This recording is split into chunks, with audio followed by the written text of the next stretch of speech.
Hello, everyone. Welcome back to the Techpoint Africa Podcast.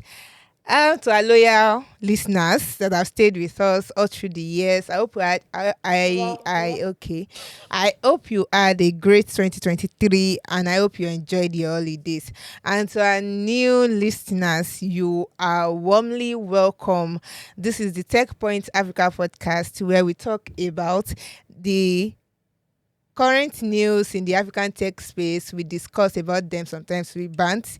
We are getting serious this year, so you might not see a lot of bant, but we discuss them, and we give you human angles to them, and also expect your contributions and what you think of what we discuss here. So welcome to Techpoint Africa Podcast once again. I am happy to be here, and Bolu and Ogheneruemu is also here with me in the Thank studio. you for having me. Say hi. Who is Hi, having everyone. you? Yes.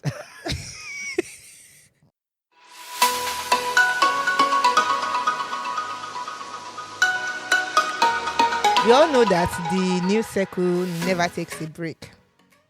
And a lot of things went down while we were busy enjoying our break, which you can find on the Techpoint Africa podcast. Sorry, on the Techpoint Africa website. But today we are discussing what happened this week, the week of January 8th. And we'll be going over some things that happened. Some we discuss in depth, some we just mention, but just know that you can find everything we talk about here on the Techpoint Africa website. A quick one. Nigerians should actually expect an increase in the in call, message, and data tariffs. And the telcos are working towards that. They have actually written to NCC, Nigerian Communications Commission, that operating cost is high, find a way to help us approve the increase in these tariffs.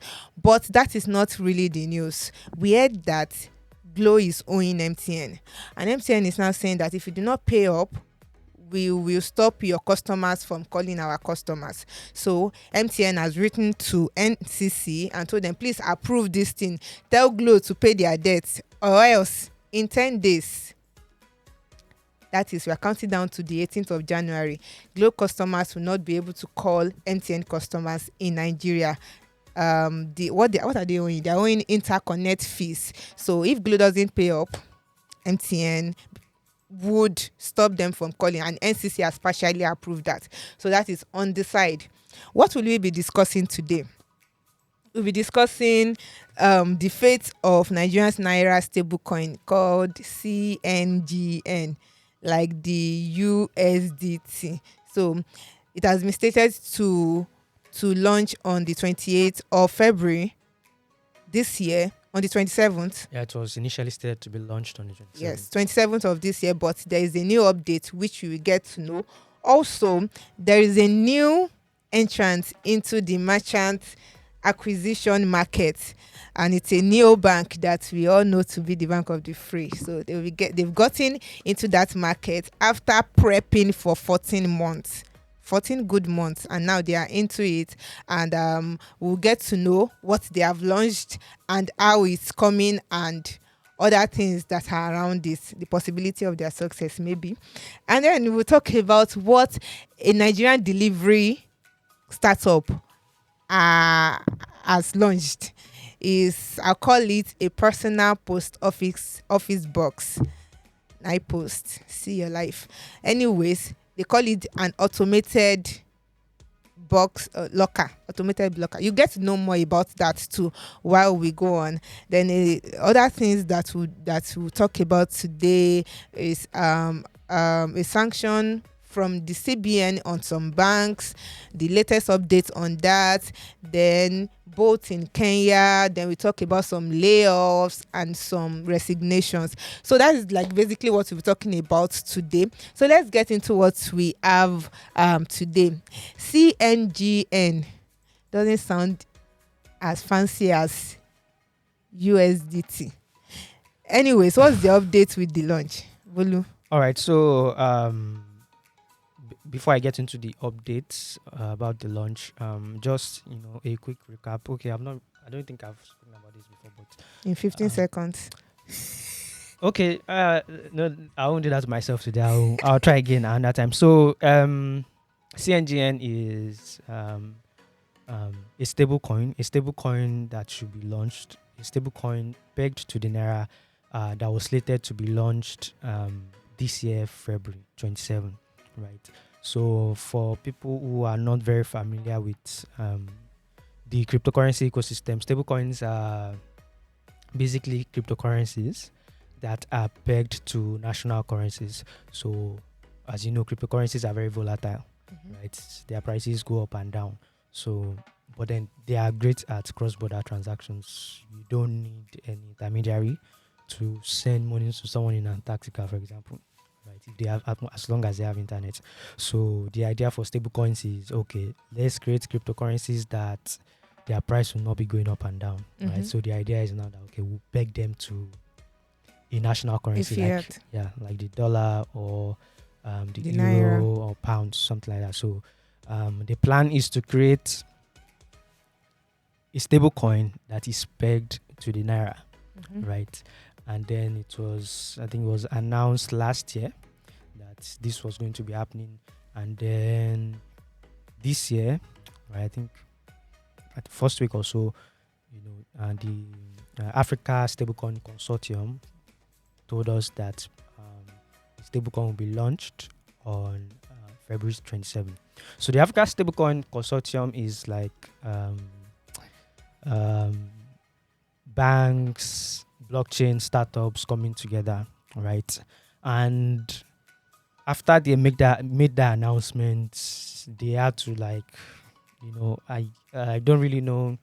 Okay, I do, but I can't say everything, right? But they had to go back to the drawing board and be like, okay, we can't really launch this thing to the public, because the idea people got from that announcement was that, by February 27 there'll be a Nigerian naira stablecoin that we can use. Let's see how it will work. And people were eager. People were like, okay, let's see how. And they were like, okay, we can't launch it to the public on that date. What we're actually doing on that date is to launch it in a regulatory sandbox. Okay. Basically, as it's like an alpha testing, yes. something like that. So that's basically the update. And they have to do that because there are several regulatory, issues tied to launching something like that. Because, the Africa Stablecoin Consortium is banks, blockchain startups coming together. But then in the recent CBN circular that went out, right, that basically told us that crypto is now unbanned, right? While crypto is unbanned, while banks can facilitate crypto-related transactions, they are not allowed by themselves to hold crypto, touch crypto, do anything with crypto. Yes, you can help crypto startups. At least if you want to trade crypto and not consider the... cNGN is a stable coin. So there are a lot of things to look at, and I think that is why the Africa Stablecoin Consortium is rethinking things, and they had to change something. So what's the implication of this to naira?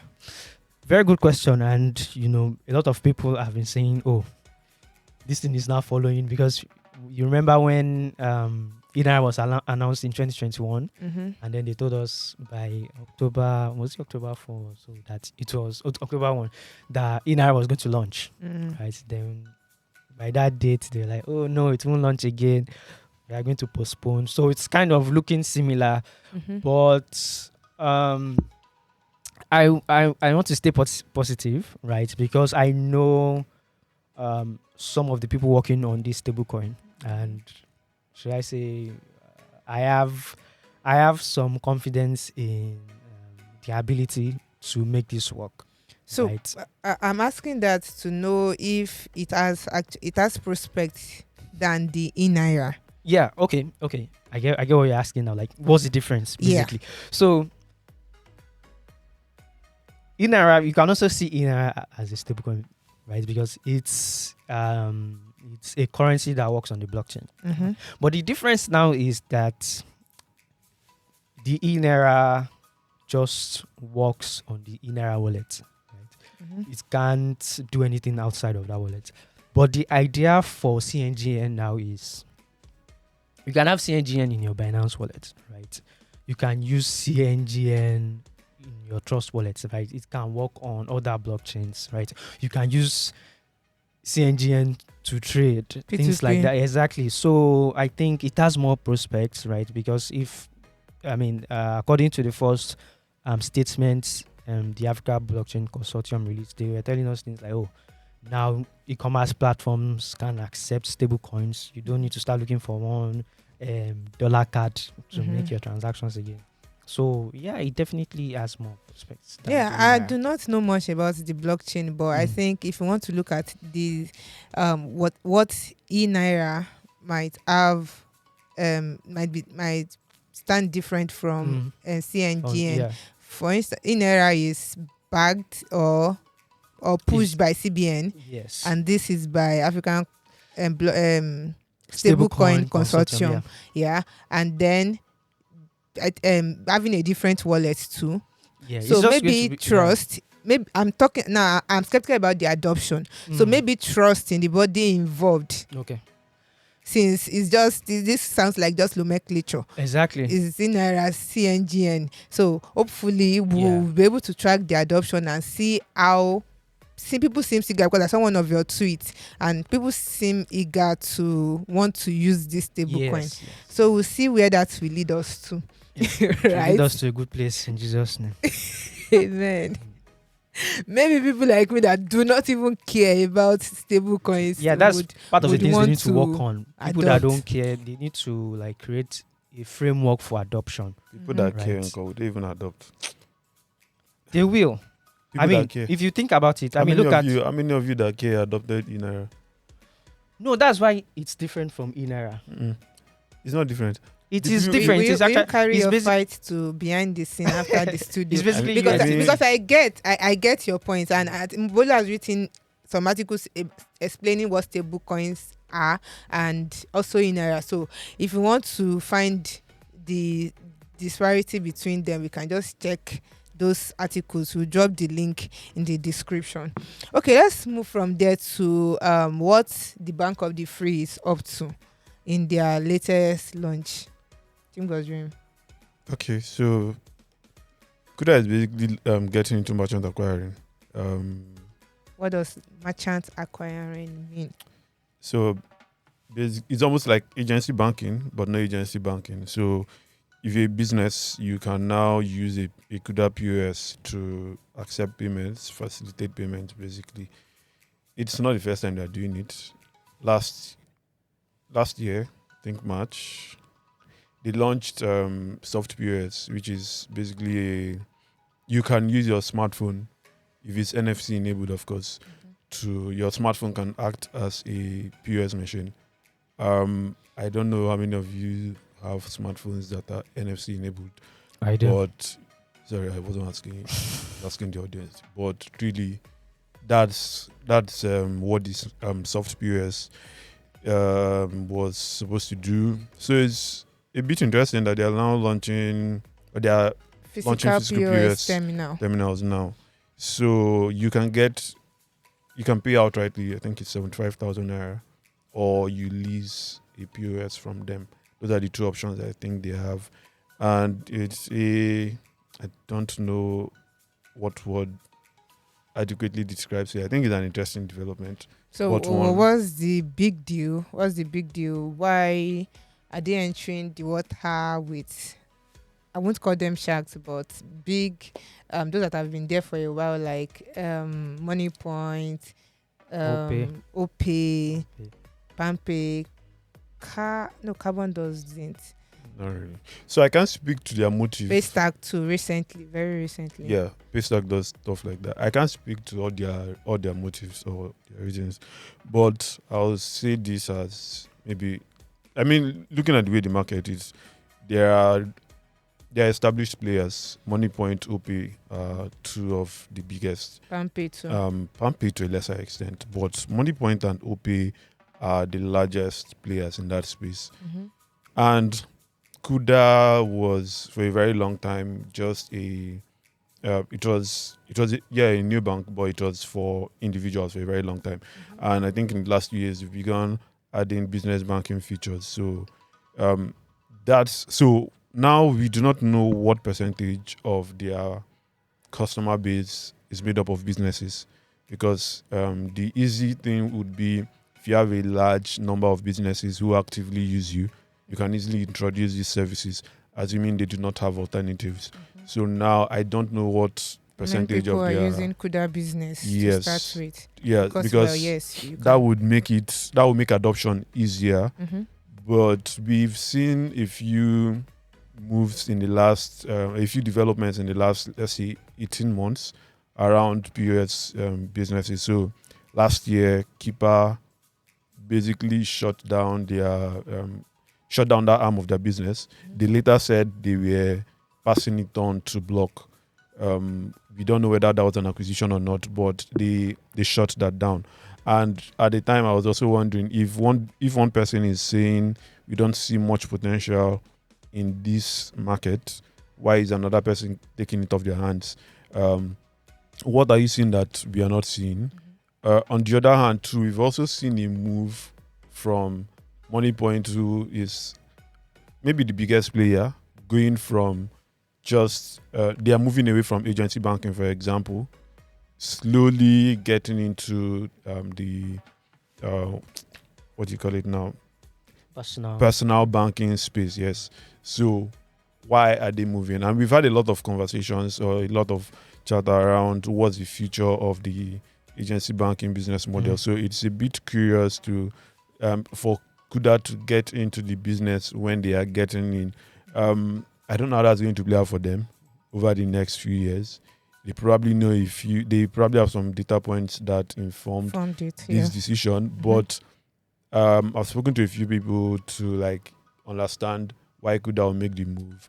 And the consensus is that this doesn't look like a very good move on their part, partially because the space is, so it's capital intensive for one.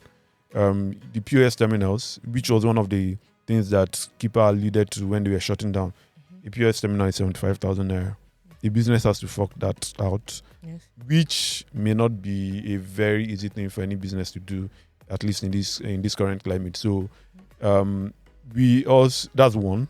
The costs, and that's partially because the cost of getting these POS machines have gone up in the last year, naira devaluation and all of that. So it's almost like the cost of getting POS machines have gone up. And even before then, most of the players were actually giving out POS terminals for free. Kuda doesn't look like they're interested in doing that. So you have to buy it or lease from them. Yeah. So that would definitely impact adoption. What if, although costly, what if this is like an offline market acquisition strategy? It sounds too costly to want to go into as an acquisition strategy, but what if it is? So we're just going to have to look out to their numbers if they decide to release their numbers. I mean, they may not release numbers, but even at that, we can make an educated guess. So this is no agency banking, to be clear. It's no agency banking. Agency banking, you could say, okay, maybe there's a part of Nigeria where we need to go. This is not a financial inclusion play, for one. So it's not you need businesses to adopt you. And if businesses don't take up your offer, so you, for first of all, I don't know how many merchants, apart from POS agents now, use MoneyPoint, for example. But you walk into any place and you see MoneyPoint POS. There are a lot of them. I've been seeing a lot of even unbranded POS machines. So first of all, if you're coming to me, you need to convince me to not use the person that I am currently using. If I'm a large operation, then I may want to add. I may have several, which is common. Yeah. But if I'm a smaller operation, then I just need maybe one. I don't need a lot of it. So that's the first problem you're going to have. So how do you?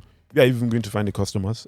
Do we have a large enough market for that? I think that's the first question, because it's not it's an offline play, but the question is, do we have enough people?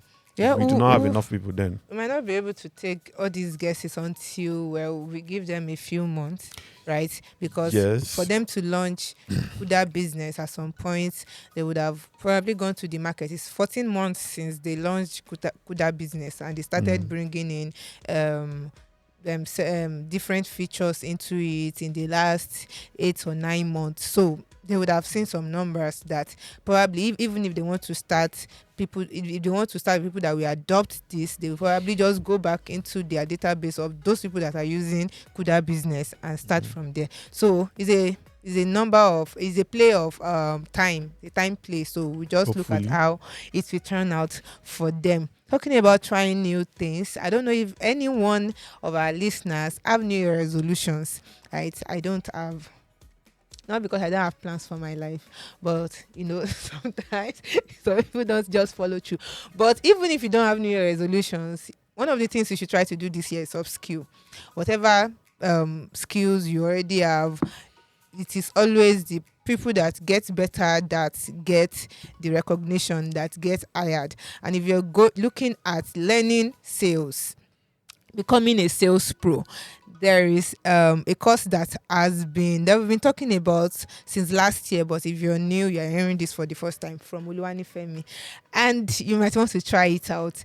Is the high impact sales course by AltSchool Africa, and the facilitators are people that have their boots in the mud. They've closed deals of over $1 million last year, over the past 1 year, and they are going to be giving out the processes, their strategies to people that will be learning, and it's just 3 months. You will be learning this in 3 months, and there's a discount on discount.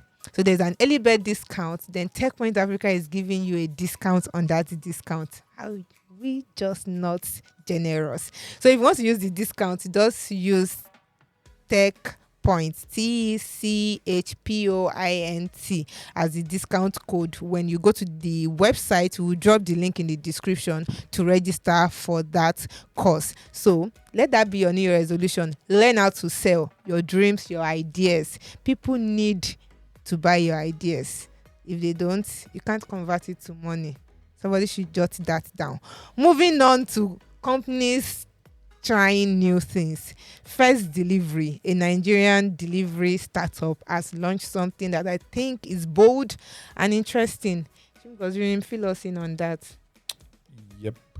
So Fez has launched Safe Lockers. So it's almost like, I think you called it is it private PO boxes. Yes. I mean PO box. Sure, it's private. Okay, post office box, have you? Yes, private box of Yeah. box. Anyway, what First Safe Lockers do is, so I have a package I need to get delivered. I go to the nearest Safe Locker, which you can find when you download an app.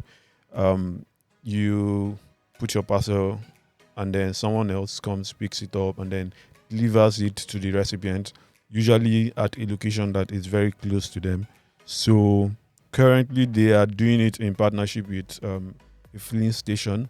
Like, the idea now is you get it to us. So for it to actually make sense, you need as many locations as possible. So your usual delivery is that, let's say you buy something from an Instagram vendor, and then they have to send the rider. The rider has to tell you, oh, I'm coming by 10.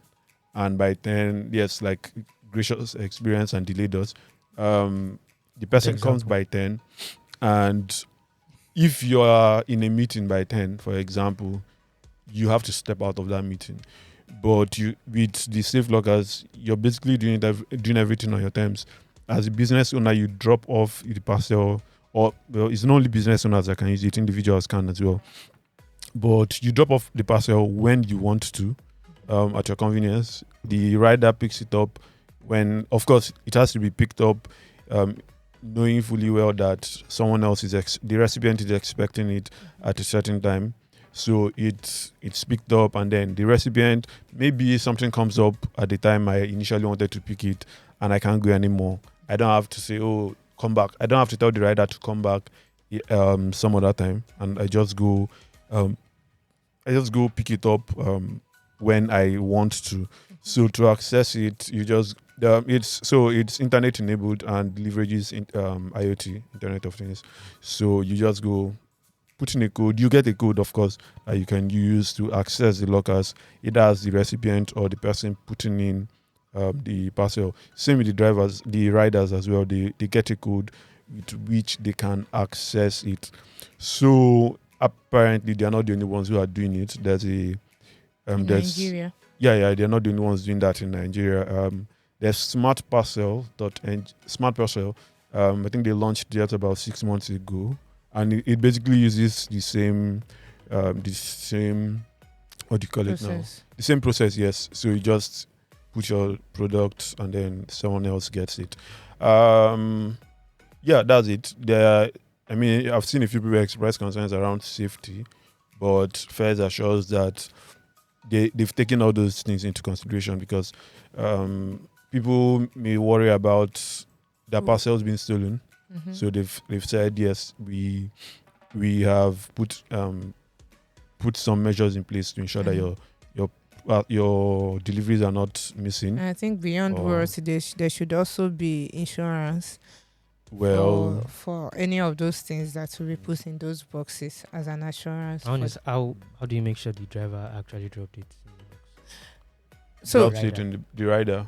Of course, yes, I think it's the same. The only friction that is taken out is the rider coming to pick up the parcel from you. Mm. Yeah, So that's the only thing. So you take it to this designated point, put it in your box. After you've put all the information on the app, the delivery time and all, then the delivery person goes to the box, picks it up and takes it. But another friction I'm concerned with is that the person that has to take the parcel must also have a box. Who has to take the parcel? The person that is like the receiving, receiver. the receiver Yeah. has to have a first safe So safe not lock. necessary. It's not like so that's why I didn't want to use the private PO box skinny. It's not like you have to go buy or a POS for, like, you don't really have to buy a POS. So No, like of course, secure a spot. not necessarily. You don't. So if you've gone to some large supermarkets, they have like those boxes. So you're not paying for it. You just put your whatever your stuff For inside, safety. and then you go inside. Mhm. If it's You hold the occupied, key. yeah, you hold the key, of course. If it's occupied, then you can't use it. I think that's probably what they could do. I don't need to own it, because if I need to own it, it won't really work if I have to like if I have to own one, it won't really work, because it now means I'm taking on extra costs. So I don't think you need to own one. You just go there, you pick it, and then Yeah, so all you just need is the app, right? yeah. Yeah. I mean, of course, if you And an account. Maybe we'll start seeing houses, like people creating estates with boxes. Like abroad now, estates with apartment buildings have boxes. Everybody your in the meals will estate be has a box where meals and packages are delivered. So maybe we'll start seeing things like that coming If up. people adopt it. I don't- Will not. I don't think we would. No, Yeah. so okay, depends on mainstream adoption. You get I mean, even with If- mainstream adoption, if, right? you know, are you it- going to see that? M- So, okay. Say, what- for instance, now if there's an estate that has a lot of housing units, Mm. and maybe Fed has done their groundwork and they see that a lot of people get deliveries from Instagram vendors in that place, Mhm. right? And they have like one of those safe locks there. It is possible that they try to target those Instagram vendors. It's not sustainable. It's not sustainable. So first problem would be what happens when I move, or of course you know how He said people it's not move. it's not theirs. Yeah, it's not there. So what assurance It's do you have that the first person who replaces me, First or that the deliveries. people who replace a certain group? So it's not like I'll live there for 10 years. If I live there for 10 years, Mhm. maybe it makes sense. If all the houses are like they are personally owned, not Mhm. rented, yes, that could be something that Even if it's helps you. rented, No, if the it's rented, facility no. So belongs- imagine this. the boxes belong to first delivery. Yes, Yes, so but it's, I'm not if understanding you've this. made a, so here's what they're saying. You know how our house is. Now imagine that there are like 100 let's say there are 100 apartments on that just there, and first says, okay, 50 people here always make deliveries they take deliveries regularly. They'll put the first location either at the gate or just somewhere very close to us. So why I say it's not sustainable is what happens if maybe 20 of us who make those deliveries move. What are the chances that you move at once? What are the chances? What are the chances? It's very high. People when people rent houses, they don't typically stay, except families. What are They the don't chances typically that stay the for a very new long time. occupants will not Yeah, need- that's that exactly the why I new say it's occupants not. will not need it. They might also need it. What are the chances that they will need it? Are you going to So it's are you going to base your business So we're strategy just- on No, something? no, it's you not like can't I'm not saying they control? should base it there. They already have, like you said, they are partnering with a filling station, Mhm. right? They already have their locations. I'm just saying that this is something they can consider. No, Right. so yes, you can consider it. What I'm saying is, why would you even bother to consider it? You can't control who lives in a place, but you can control. Okay, so what happens now is, I know that filling stations don't rent. It's either they're leasing or they own the land. So you know that if there's an NNPC here, they probably are going to be here for, let's say, the next 10 years. So the infrastructural costs Expenses. expenses. You are not going to be Oh, okay, I get. you're not I going get, to I be get doing your that point very now. frequently. The So- cost might not be really reasonable for fares. Yes, so good one that you're introducing, that we see we also look out to see how time will tell on them on that by new the way, feature. you actually have to pay for it though. So like you subscribe 1,000. They say it's 999 naira, but it's actually 1,000 naira. Yes, that is what So- I mean by owning. That means you Mm. need Your to own own. That means Yeah. both sides need to own. Yes. Well, I don't know if So it's that's both what sides I'm trying yet, to say, that but yeah, it you have has to be, you because have for you pay. to have a key to a PO Mhm. box, you have to own it, so that you go there and you just check. Do It's I not have really a any key. How mail? about It's not a key. You And need so it's access to it. Let me not say that it might not be a physical key. Your access, it has to be like in your name until Mm. maybe your subscription is over and the ownership changes. So I'm sure that they will try to, when they launch things like this, you always get feedback from customers and try to iterate. And we'll spend a lot of time discussing very important stories today. Other things that are in the news is both Kenya encouraging their customers to snitch on riders, asking them to pay offline. yeah, And it's common.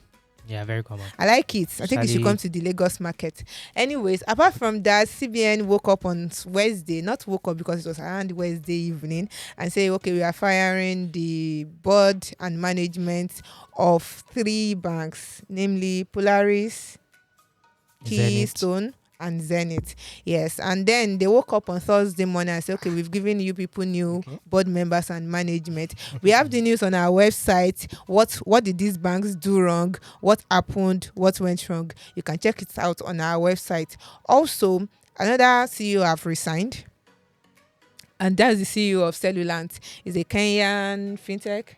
Yeah, and he has resigned after the company laid off for the 3rd time. Yeah, so internal crisis. Maybe we have the news on our website.